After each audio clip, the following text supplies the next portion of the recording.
So the next talk is by Sahana Rajan from the University of Delhi. And she's going to present to us the talk called Ontology Development in Scientific Metaphysics, an Eliminativist Stance. So the floor is to you. Okay, hi everyone, I'm Sahana. My research work is broadly on the relation between science and metaphysics, specifically virtues of metaphysical theories, and more specifically ideological parsimony. So I'm currently in the last lap of my doctoral research at University of Delhi, India. For my doctoral research, I'm working on metaphysically evaluating ontic structural realism. So today I'm going to be talking about developing ontologies in scientific metaphysics. I would love to get your feedback, suggestions, and how I can shape and develop this further. So in the shortest version possible, I asked the question, in scientific metaphysics, do we really need to develop ontologies? And I suspect that we probably do not need to. So I start with a clarificatory question. What does it mean to develop an ontology? I briefly mentioned the different ways analytic and scientific metaphysics might answer to it. We take 4 steps to the probably not, and then end with 2 possible questions that could arise from my suggestions. So in the first step, I introduce what I call local scientific ontologies. So these are ontologies which are suggested by scientific theory. So metaphysical debates which occur within these ontologies are constrained by the scientific theory. But then aren't these scientific theories themselves under the threat of changing? So this is the second step, theory change and structural continuity. One of the answers to this threat against scientific realism is structural realism. So we say that structures are retained across scientific theories. So in the third step, which is theoretical continuity and global ontology, we look closely at the issue of scientific realism, which appears to have 2 parts. First, there is the part of attempting to show that the current scientific theories do represent their set of phenomena objectively, which can be answered with a numerical argument. And the second part, how can we be sure that there is such a determinate, mind-independent, language-independent world at all? So I'm cautious about saying anything about the world or general structure of the world. These generally result in what I call global ontologies. So my suggestion is that the world is that which our scientific theories afford us. It can also be satisfactorily preserved numerical argument, and that there is no reason to assume that something continues across the theories. So this would be kind of a deflationary view of scientific metaphysics. But what form would this deflationism take in scientific metaphysics? So this is the 4th step, deflating scientific metaphysics, where I suggest 2 core tenets, which are also common to current deflationary accounts. First, that there is no deeper metaphysical reality, or there is no need for a substantive notion of reality or world. And second, whenever we use a concept like, say, the world or structure, it is the use of such concepts within theoretical context that constitutes them. I illustrate these points to the example of, hopefully Joe can help me to make this more robust. But without ontologies, without something that continues across theories, can we still preserve scientific realism? So in the 5th part, which is titled Bye-Bye Scientific Realism, I suggest that the ability to produce inferences about a certain target phenomenon can ground the claim that they do latch on to the phenomena objectively. But then these theories keep changing too. So what is this phenomenon? Is there a phenomena at all? I answer this with deflationism. The short reply is, as I mentioned earlier, what exists is what scientific theories afford us, which is in a sense the proof of existence of, say, X, is the capacity to produce inferences about X using a relevant source. But then wouldn't this mean a disunified worldview? In the last part, the mirage of unity and disunity, I propose that both the camps, the unity and disunity, assume a deeper metaphysical reality. And there is also no reason for such an assumption. So I end with a tiny recap of the main points. So when we develop an ontology, we essentially try to say that so-and-so exists in the world. So in analytic metaphysics, ontologies like Loy's 4 categories or Paul's substance theory, they were built with no strict obligation to corroborate with what scientific theory said. They could be inspired by or based on scientific theories, but they looked at metaphysics as a largely a priori business. So scientific metaphysics does not work this way. Claims in scientific metaphysics are very much in corroboration with, or in some cases, in service of scientific theories. So though both analytic and scientific metaphysics on the face of it say that they're talking about the world that they talk about is very different. The starting point for analytic metaphysics could be based on or derived from intuition or conceptual analysis. But for scientific metaphysics, it is the empirical findings of scientific theories which sort of put a leash on where we start or what we can say about the world. Now, starting with the first step, which is the local scientific ontologies. Within scientific metaphysics, we can find ontologies which are proposed by scientific theories. So different sciences and their current best scientific theories would hypothesize certain entities and processes. These would be local scientific ontology. So let's take the example of neuroscience. Neuroscience very broadly offers an ontology that includes neurons, dynamic brain networks. So BrainInfo is this project which was started by University of Washington, which is now, I think, run by Karolinska Institute, Stockholm. It systematizes such neuroanatomical information. They have been building this ontology for over 20 years with over 2,500 neuroanatomical concepts. So in their ontologies, there are sets of models with these concepts, which map onto the relevant target phenomena, which is the neuronal activities. This is, in a way, the semantic morphism approach to scientific representation. We have the source models generated within scientific theories, and these models structurally represent specific target phenomena. There are metaphysical debates within neuroscientific ontology about whether the dynamic brain networks have novel properties or not, and this usually seeps into philosophy of mind debates as well. So here is a local scientific ontology provided by neuroscience, and within that, we have metaphysical debates. So such metaphysical debates, in a sense, get constrained by the scientific theory. So, but then these scientific theories that restrain the local scientific ontologies, aren't they subject to the issue of theory change? So scientific theories, as has happened earlier, could be abandoned or they could become limiting cases of superseding theories. How can we be sure that they latch onto the relevant phenomena? How can we be sure that neuroscientific ontology is actually anchored onto neuronal activities? And what does search of suspicion imply for current scientific theories? This is a threat of Lawton's pessimistic induction, and in more recent times, Stanford's problem of unconceived alternatives. The structural realism tries to give an answer to this in two parts. First, what is a more general response that search scientific theories were explanatorily and in some cases predictably successful. So it would be a miracle if they did not represent the world in some way. And second, the structure, the relationship between phenomena is what is retained across theory change. So this would, in the case of neuroscience, be dynamic brain signatures, the way in which neurons get activated as response to certain kinds of stimuli. I will focus on the second part, which is the theoretical continuity part right now, and then I'll get back to the first one in the coming slides. So what happens when we claim that there is theoretical continuity? Right, so here is a quick recap, right? So we have local scientific ontology, say structural ontology suggested by scientific theories. These scientific theories could be or have been explanatorily and predictably powerful.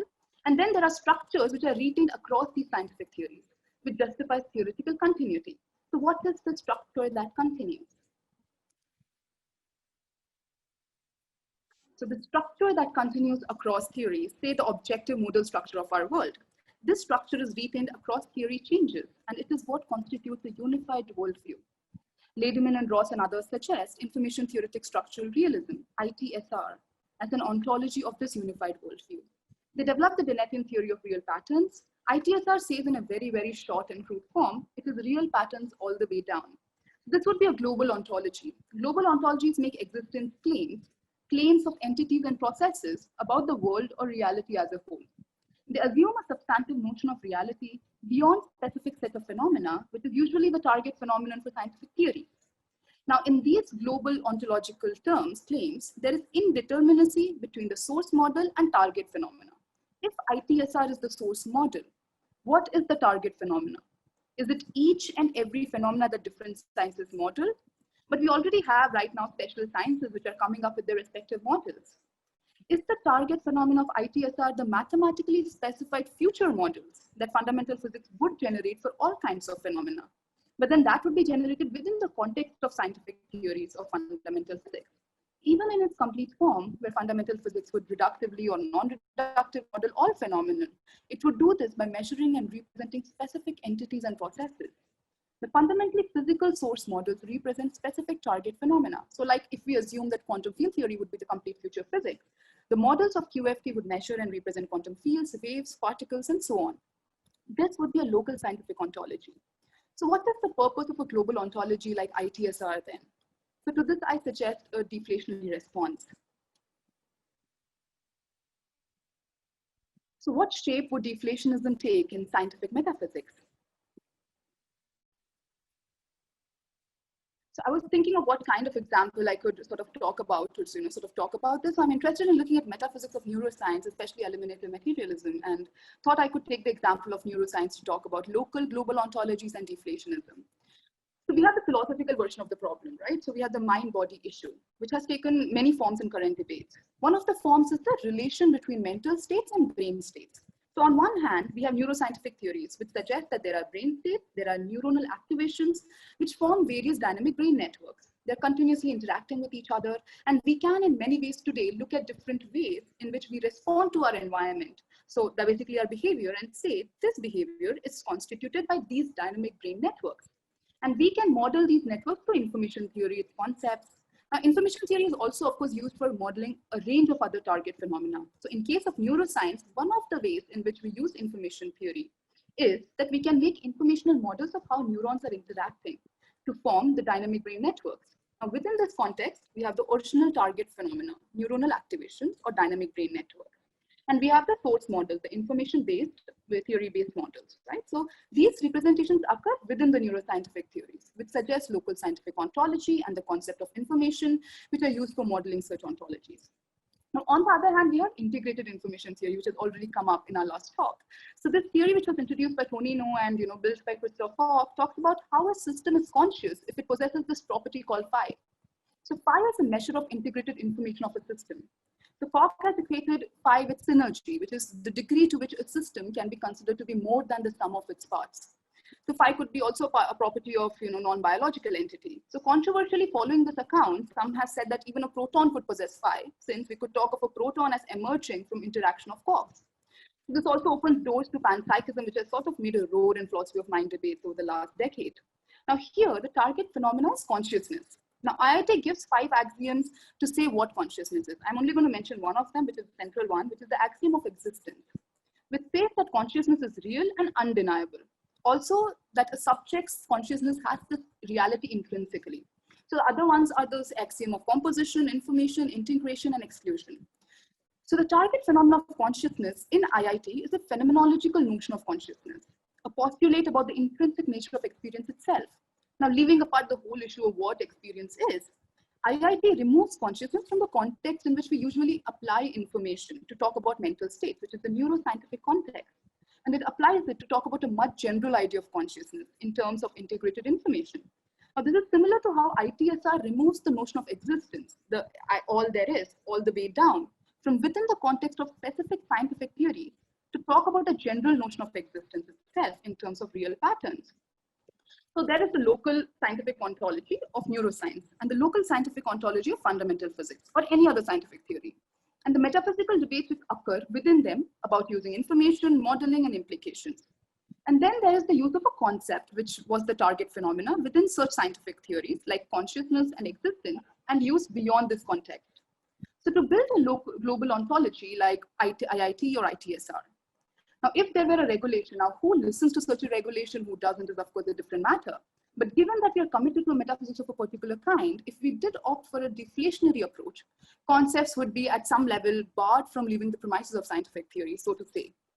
So when we think of a concept, we ask, which scientific theory are you talking about? What are the local specific details? And then we consider the target phenomena. So we don't start by looking at all the places where a concept could structurally fit, and then look for the evidence. We set up the context of a scientific theory beforehand. Right.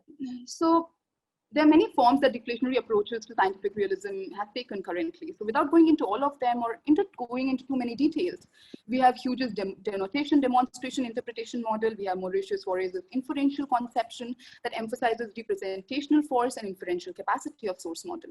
Now, as of now, I'm still working out the exact details of deflationism, which would sort of fit in with scientific metaphysics. But I'm sure of 2 core tenets, which is also common to the current account. First, that there is no deeper metaphysical reality. There is no world except for the world afforded to us by local scientific ontologies. In other words, there is no general notion of reality, world, or structure, which is beyond the phenomenon that scientific theories inform us about. So this is the eliminative global ontology. I intend to focus on this notion of affordance by scientific theories more, and I'm currently working on it. Second, and this is why it's dangerous to think there is a metaphysical reality and to go on to structure it in metaphysical terms. In scientific theories, a hypothesis or suggestion of any entity or processes is within the context of the theory. It is constrained ultimately, if we can say crudely, by the empirical evidence that is put up by the theory. So it is the use of the concept within the scientific theory which determines if it is given a place in it. So this repeats the deflationary idea that the use of a concept constitutes or informs it. The very idea of real patterns or substance and its properties, tropes, bundles of properties, when it is used within a local scientific ontology, it could be very powerful. But when it is applied as an overarching ontological system, it is unconstrained by scientific theories and is, like I have said in another place, it is unparsimonious. But are these tenets of deflationism really compatible with scientific realism? So can we define scientific realism without developing ontologies? That is, without the substantive notion of an objective structure of the world or a metaphysical reality? Right. So scientific realism in very raw terms try to say that scientific theories do in some way reach out to the world and represent it objectively. So I look at scientific realism position as giving answer to two questions roughly. Firstly, the narrower question. How do we justify that scientific theories represent this specific set of phenomena objectively? Given that many of them have been abandoned, they have turned out to be limiting cases earlier. To this, we can answer with the minimal idea that scientific theories with their source models are capable of making inferences about their target phenomenon, say they have explanatory and predictive powers. This would be the crude gist of Numerical's argument. It would be a colossal coincidence if scientific theories had no anchors on reality, given that we can make such inferences, explanations, predictions. Now, as for the problem of reference, what do the terms refer to then within a theory? So I practice a deflationary approach to this question as there is no general relationship known as reference that stands between the target phenomena and source model. References across sciences could have some familiar aspects, what Suarez calls surface features. How the term neuronal activity refers to a certain phenomenon is very different from the way in which the term electron might refer to another phenomena. There is no reason to assume that there is a general metaphysical relation of reference. The concept neuronal activity or electron in itself, the way in which it figures within its use in a scientific theory. So the second question of scientific realism, which takes the form of a metaphysical challenge, how do you know there is a mind-independent world which is investigated by the sciences? To this, we answer with the idea of continuity between scientific theories. That which is retained and continues across the sciences or the structure constitutes this mind-independent world. Now, I have suggested that the question about scientific theories representing the world can be answered by saying that scientific theories are producing inferences about a specific set of phenomena. The proof that this is an objective representation is this ability to make inferences about the phenomena. We cannot just make inference from any source model to any target phenomena. The target phenomena constrains the source model in many ways, especially the empirical verification. So how do we know this will continue to be the case, that these theories would continue to make such inferences? Honestly, we don't. There is uncertainty, and it is not possible to say that the current scientific theory would continue to be successful later. Other theories might develop which show the scale relativity of our current theories and make them limiting cases. And we couldn't possibly fathom all the alternative hypotheses which fit in with the currently available evidence. But this does not imply that there is no reality to start with. This does not slide into anti-realism. If we talk of reality in a very specific and contextual terms, and if we consider existence to be that which is afforded to us by the scientific theories, then the question of continuity won't even arise. Because the question would be countered with what is supposed to continue. I see no reason for something to continue. So the way to arrest pessimistic induction is to bite the bullet and say there is no certainty. We don't know if theories will continue to make such inferences about the target phenomena in the future. But as of now, they do make certain inferences. And these inferences allow us to make certain claims of existence which might or might not hold later. So does this lack of theoretical continuity imply a disunified worldview? Is this what we lose when we say, well, it means there are different sets of phenomena, we have these different sciences which are able to explain and predict it? So does saying that there is no theoretical continuity imply a disunified worldview?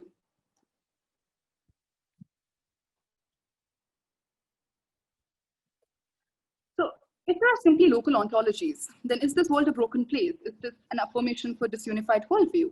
So the disunities might create an ontology for such a disunified picture with, say, emergence, and where there are structures that are conceived in terms of complex adaptive systems with novel properties. So you can notice both the unified and disunified worldview assume a metaphysical reality, a deeper world which is one or broken. Now, I don't think there is a metaphysical reality, such a metaphysical reality to start with. So following deflationism, I believe that what exists is that which the scientific theories afford us. So the proof of existence is source-driven inferences about a target phenomenon. So this sort of wraps the two questions which might arise when we are sort of thinking about method adhesions. Right. So to wrap up, scientific theories represent different sets of phenomena using varying kinds of representation, morphism being one of them. They suggest local ontologies.